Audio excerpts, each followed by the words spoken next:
CM KCR పాలనపై serious అయ్యారు కాంగ్రెస్ నేతలు. ప్రజలకు సంక్షేమ పథకాలు అందించడంలో పూర్తిగా విఫలమయ్యారంటూ ఆరోపించారు. ఎన్నికలకు ముందు ఛత్తీస్గఢ్ నుంచి కరెంట్ తెస్తామన్న సీఎం ప్రస్తుతం ఆ మాటే మర్చిపోయారన్నారు. కరీంనగర్ జిల్లాలో జరిగిన కాంగ్రెస్ సీనియర్ నేతల సమావేశంలో మాజీ ఎంపీలు పొన్నం ప్రభాకర్, వివేక్, మాజీ మంత్రి శ్రీధర్ బాబుతో పాటు ఎమ్మెల్యే జీవన్ రెడ్డి హాజరయ్యారు. రైతు సమస్యలు, కరెంట్ కోతలకు నిరసనగా ఈ నెల 17న జిల్లా కలెక్టరేట్ ముందు ధర్నా నిర్వహించాలని పిలుపునిచ్చారు. కరెంటు కొనుగోలు చేయడానికి ప్రభుత్వం తీసుకున్న చర్యలేంటి? కాబట్టి ఊరికే మాటలు చెప్పడమే కాకుండా రైతాంగం మీద శ్రద్ధ లేదు.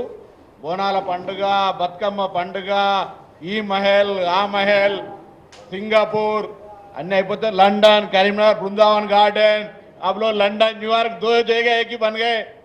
सब कहानी सुन गए साहब.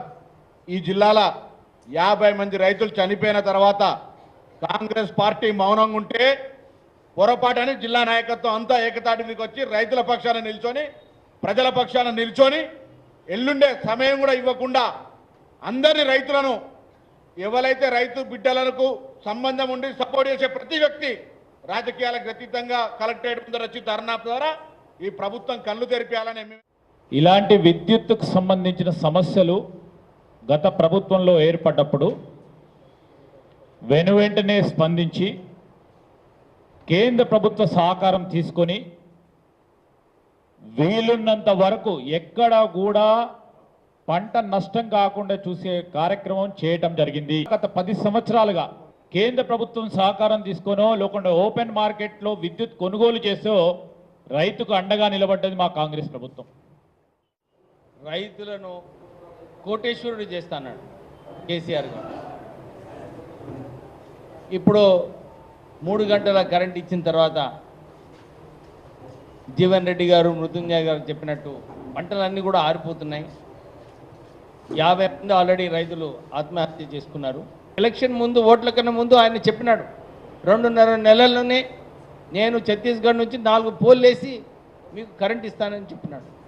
ఇప్పుడు కూడా నిజంగా ప్రభుత్వానికి రైతులకు కరెంట్ ఇవ్వాలనుకుంటే సోలార్ పవర్ 1000 మెగావాట్లు పెట్టి అందరికీ కరెంట్ ఇచ్చే ఒక అవకాశము ఉండేది.